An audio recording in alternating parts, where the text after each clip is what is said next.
Hi, we're glad you could join us as we celebrate communion on this Easter day.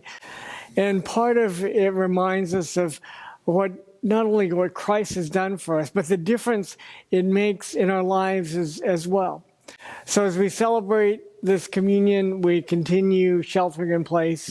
So you might go ahead now and get the bread and the juice. So when we take this, we can do it together. But we begin with Sifa singing The Wonderful Cross. And not only does the song remind us of what Jesus did, but also how it impacts how we live today. So listen to this wonderful, amazing song.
By grace draw near and bless your name.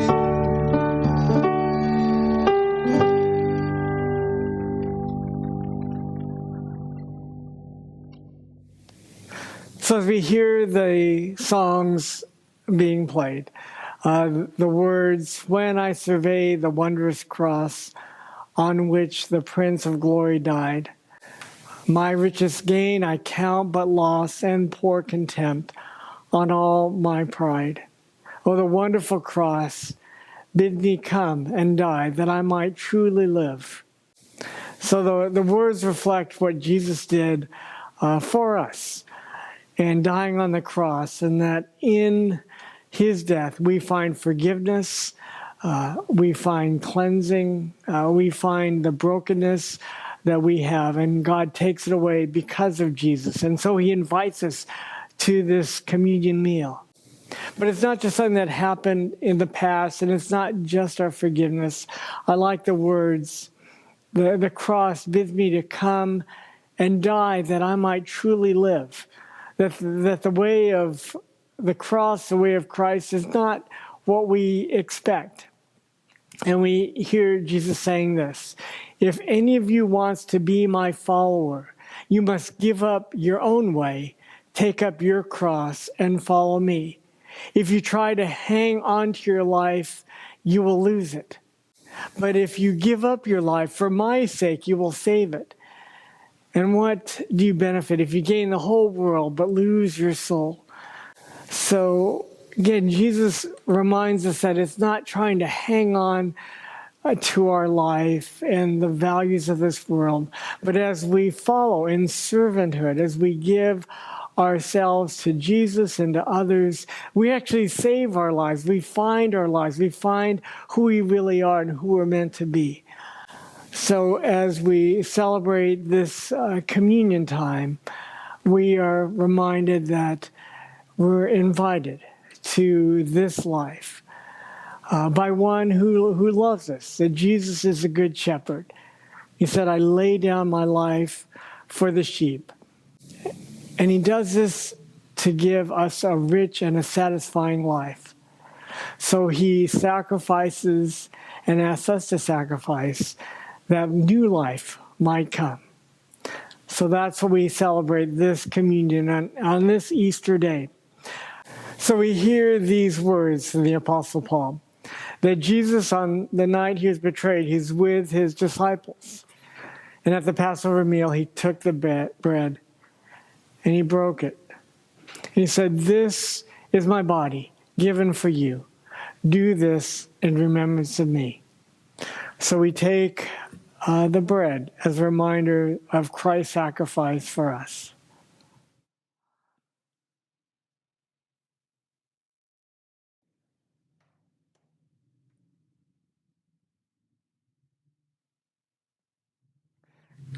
Then after supper, it says, Jesus took the cup.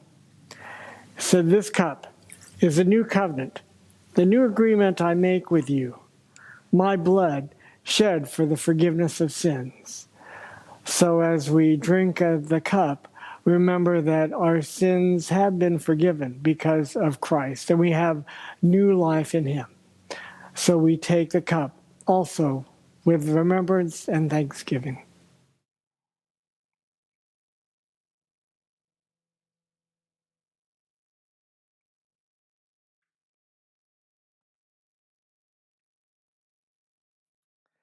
Paul finishes by saying, when we eat of the bread and drink of the cup, we proclaim his death until he comes again. And on this Easter day, we don't just proclaim his death, but his life and the new resurrection life, the power and the love that we experience this day and in this meal. So my hope is that God would encourage you, inspire you to live lives as we're meant to live, and that you would feel blessed, and as you feel blessed, you'll bless the world. So may God be with you this week. God bless you.